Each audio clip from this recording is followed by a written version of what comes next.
as he asked. All right.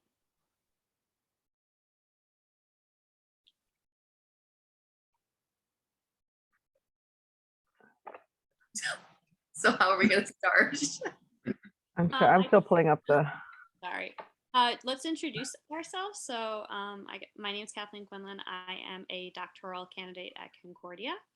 And my leadership person is Megan Ezrick. If you want to introduce yourself. My name is Megan Ezrick. I am also in a leadership program, but I am a teacher and I work with Kathleen at Liberty Avenue Middle School. Nice. Okay, my name is Lauren Lopez. My interviewee person is Anthony Hagee, who supervises at Milwaukee Recreation. So Anthony, if you want to say more about yourself, sorry I introduced you. No, it's all right. My name is Anthony Hagee. I am a recreation supervisor for MPS Recreation. Okay. My name is Doreen Lobel, and my interviewee is Nicholas Colombo, who is a senior marketing manager at Panasonic Connect. Oh, you took the words out of my mouth. Sorry. All right, I guess that leaves me. I'm Carrie Ninkovich. I am in Milwaukee and my person has COVID. So I will be answering for them, but they are my director at work.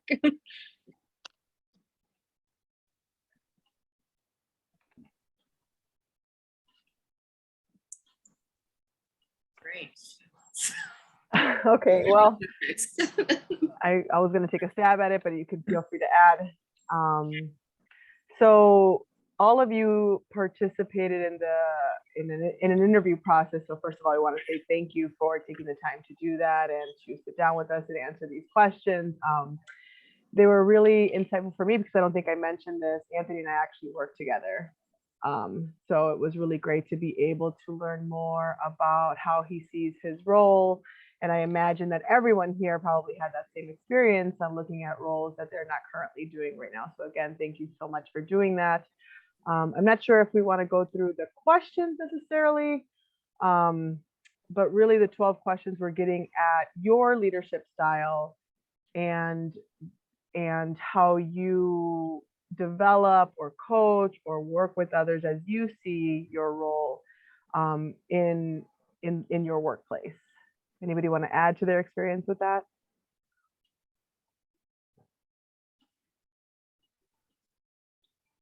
I guess the best. Doreen sent me this little leadership quiz, I guess you would call it, and I found it to be very very insightful in that I was able to kind of take a step out of my own shoes and kind of think of how I am as a leader. And once I completed it, and we kind of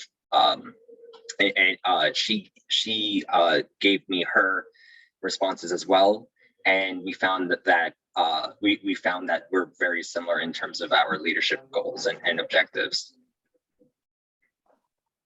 Yeah, I definitely found the Clifton strengths was definitely insightful because I felt like there were no surprises, but then just like comparing, and kind of seeing like what the other ones were based off like what, where do I need to work on things. And I think as a leader, you have to encompass, like you're going to have your strengths, but you need to encompass a lot of that.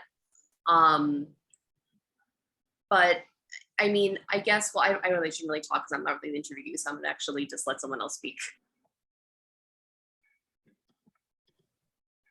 I think that if we had the opportunity to talk about some of the takeaways, Anthony and I are both, we have some strengths in terms of being closers, right? We know how to get the job done, and our method of doing that is different though.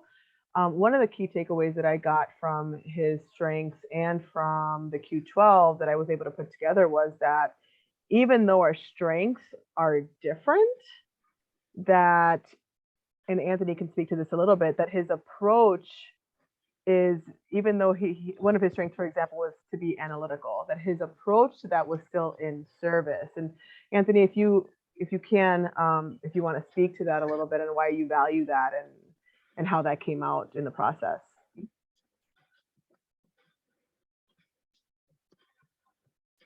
Oh, and you're on mute, Anthony. I'm sorry. We're not used to you using. Yeah. Sorry. Yeah. That's okay. Started talking. So yeah, I don't remember 100% what my response was, but I think for me, like as far as like it involves like kind of not necessarily flexibility, but like the analytical side is just like I always kind of think of like what people have going on besides what this job entails. Like our job is we hire a lot of part-time staff.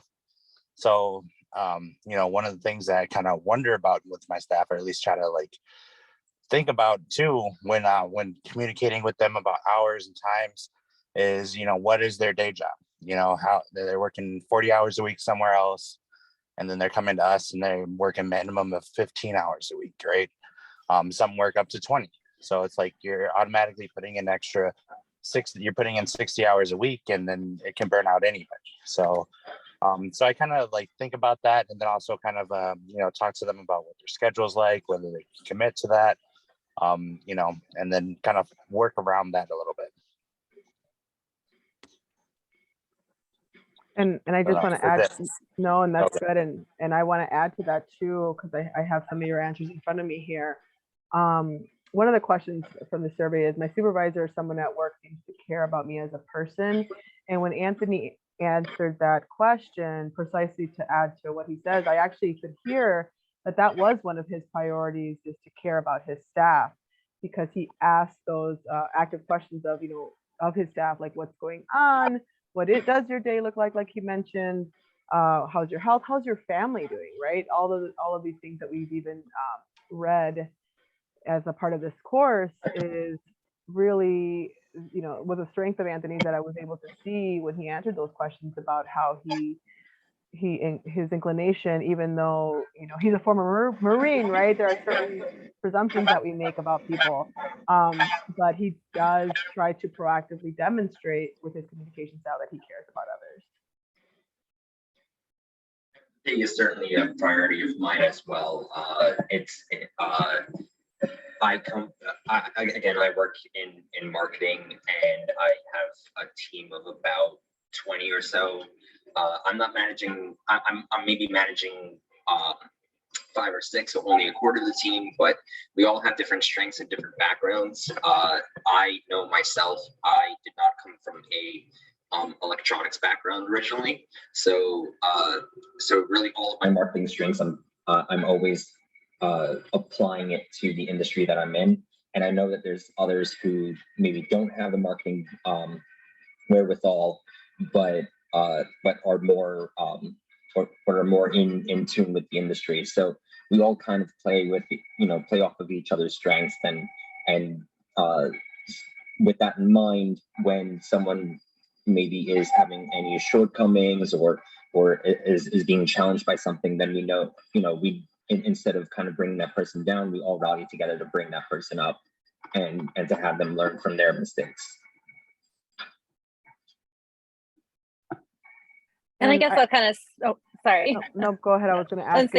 Sorry, yeah, go ahead. I just to kind of add on. So when I was talking to my director about that, one thing that she said that she really likes to do is, because we have like weekly one-on-ones, and she doesn't really set an agenda. So our agenda is, it's our time to do what we want with it with her. So that actually really, she makes a point of doing that. She said, because a lot of times it just leads to like open communication of like, hey, how's it going? What's going on this weekend? And then she gets to know us. And then also by getting to know us, she's able to show that like she cares. So maybe somebody has, something going on that not the whole team's aware of, but she's aware. And then she also will follow back up with people when she has that one-on-one to check in and just say like, hey, like, I know you're having a rough time with this at home. Is everything going better? And just kind of an example of like what our leadership does is one of the girls that I have that I work with, like she had just had a baby, her air conditioning went out, her husband got in a car accident. So just like a lot of stuff going on. And like the whole team just kind of got together, the leadership put together. They were like, hey, if you want to like Venmo, we're just going to send a gift card to say like, hey, we care about you. And I thought that was really just cool to be a part of a team that leadership really does take that step to go into that.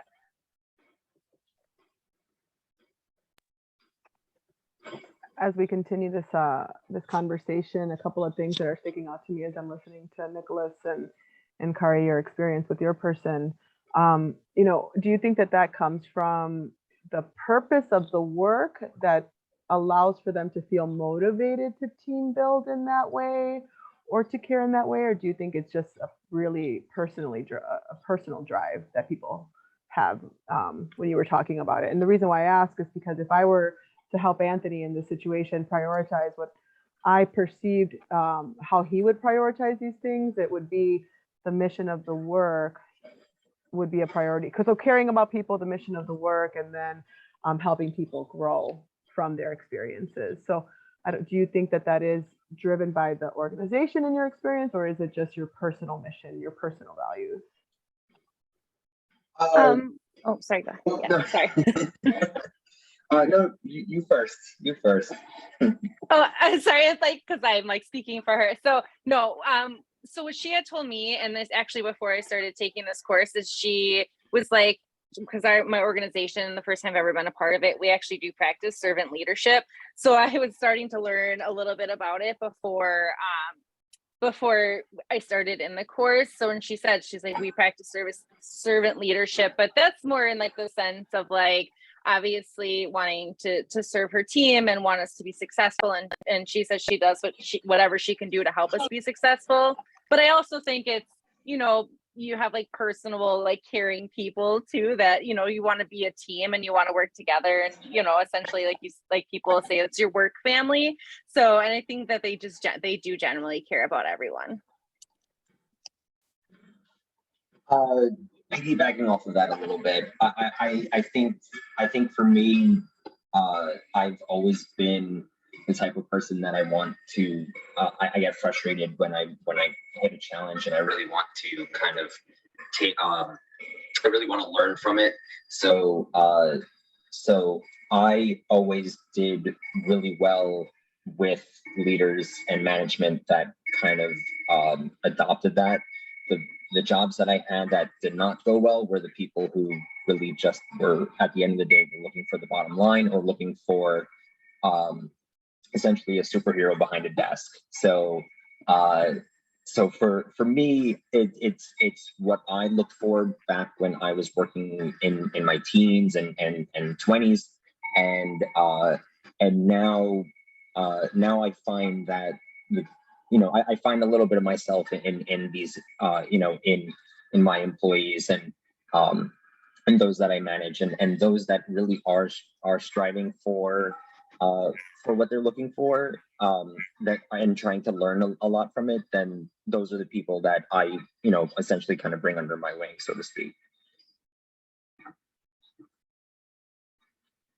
I don't know if that answered your question at all, or no, it's the way you answered is great.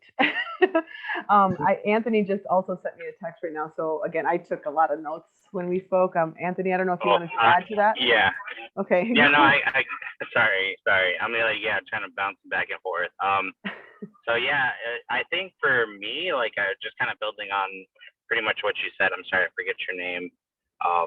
But I mean, Lauren mentioned like my military background, right? As a Marine, like that was something that was always kind of instilled in us in boot camp. Was like Semper Fidelis, always faithful. You're faithful to those individuals you work with because you never know when they're going to have your back and you need to have theirs. So I mean that approach is always different for everybody, but I always saw it as caring about the people that work for you or work with you is essential to getting any kind of mission accomplished. That's why that's one of the reasons why I asked about backgrounds and see where they're at, see how they're doing, because mental health as well as like physical health, those are all part of it, right? You're not going to be able to work with somebody that calls in constantly because they're sick, and if you don't know the reason why, whether they're, dealing with, they might be dealing with cancer or something like that. It's easy to just write people off, but at the same time, it's a lot harder to get to know somebody and find out what's going on in their personal life, and that's part of it too. I don't know if you want to add more onto that, Lauren, but yeah.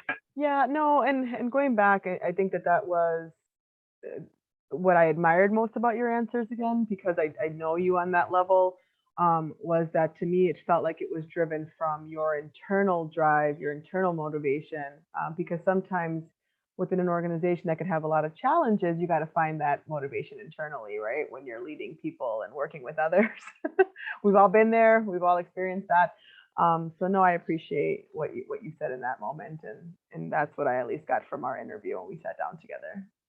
Yeah, I think it's important to also notice that even though all four of us are coming from different jobs, that we all, like, the themes were very common. And I think the most important that I think stuck out to all of us, and it clear in the rating, was that that employees are humans too, right? And especially with COVID, and all the hardships of working from home. And I'll let Ezra talk more to that, but like, our leadership at our school really worked hard to ensure that, like, they were understanding, right? Like, none of us, especially during COVID, like, Miss Ezra has a 1.5-year-old, 2-year-old, right? And she was teaching from home, and that wasn't a thing that she signed up for. And especially during COVID, our school, we learned each other's families. We got to creep in each other's houses. And it was really nice to see leadership really see us as humans. And Ezra, please, like, jump in whenever you want. Yeah, I was actually, because kind of like Nicholas, I'm sorry, dad's not home, so this is what I got to deal with. Like Nicholas was saying, with like how the leaders he was under kind of shaped who he is today. I didn't even think about going into a leadership program or being a leader until I got to the school that we work at now, just because the leaders that I work under, every single question that I answered was like, oh, we do this. We make sure we communicate. We make sure we care about our employees. I never, ever have to worry that if something's wrong with my daughter or my family, that I have to tell my principal, oh, I can't come in today, that I'm going to get some. It's more like, oh no, go do what you need to do. And like, that's what shaped me to be who I want to be as a leader. So it was and no other, I can tell you, I've worked for a lot of other leaders that do not share those qualities. So it definitely shows you what to do and what not to do. But the leaders that we work for and the school that we work for, it's all about collective leadership and working together, and communication is definitely a huge thing.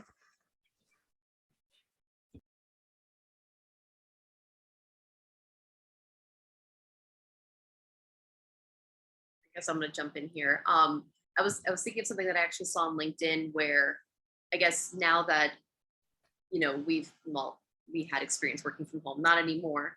But a lot of companies now have gone to a format in which you can actually work from home, and it's very flexible.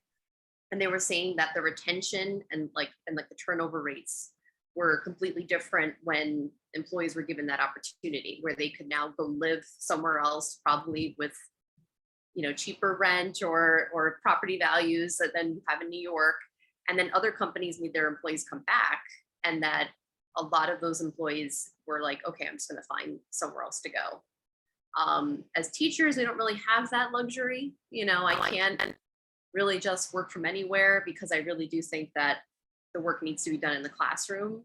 But I think that if you have the option and you can do your job just as efficiently from your own home, and then you can, take your child to the doctor, or, do your grocery shopping when you can get it in, like, those are the things that kind of go a long way. I think you bring up a great point. What I'm hearing is that your personal well-being also impacts how you serve others, right? And how you lead others. And so that is a great point to make. And part of why it was really interesting to ask these questions, learn them, and these are questions for myself, at least, that I know to ask the rest of my staff, the rest of my team. I don't know how you guys feel about that, but it's something that I thought was great to even get to know Anthony's strengths and really where his values lie. Which for me, again, I want to circle back to that point I made in the beginning, which was really eye-opening, is that you could be totally different from someone and still be a servant leader, even though it looks different or it's coming from a different place. Yeah, one thing I also found very interesting is the rankings, and I think we should touch on that a little bit. That, like, for example, like 1 and 2, okay, maybe, but that the third, what was ranked number 3 was, what do you do to ensure your staff's or others' opinions count, right? And that belief that like everyone's voice should be heard was one of the top 3. And I think for leaders, that can be a huge challenge, right? Hearing from everyone and still hearing up, like I've talked about a few, Ezra can talk a little bit, like hearing everyone's opinion, but then being able to say like, okay, but this is the decision I'm making, even though I heard everyone's voice. And I think, you know, leaders walk that fine line of hearing everyone's opinions, but still being able to make their own decisions. So I don't know if anyone wants to touch on that. I think like you're right in that you want to get everyone's opinions, but ultimately you have to make the best decision for your staff. And what one person thinks is the best decision might not be best for everyone. You have to do right by every single person in the school, not just one. And I think what we do well is that we make sure everyone knows why that decision is being made, instead of just saying this is decision, that's it, and nothing else. Because once you give people the why, they kind of have a better understanding of like, okay, I wanted this, but this has to be this way because this is what's going on. So it essentially gets back to empathy, where you can't make everyone happy with every decision that you make, but but you can at least be you can at least have essentially like an open door policy and hear your employees out, and that alone will kind of get them through that alone, along with other things, will get them through their own I guess their way of dealing with either a new process or a new rule or something that's kind of set in place that they might disagree with. I was going to say another thing that my director had said is, so our open door, because we are remote, is our open door is just sending like a direct message. So she says she does a couple of things. Like if we're messaging and it ends up being a lot of back and forth, she'll put a quick Zoom on there and just to meet face to face, I guess. But then she also, like you said, she gives the why, and then she also makes sure that she circles back. So she hears you, she wants you to know that you're heard. And if it's something that she can't answer, she'll say, hey, I'll get back to you. But she always makes sure to circle back so that the employees feel heard.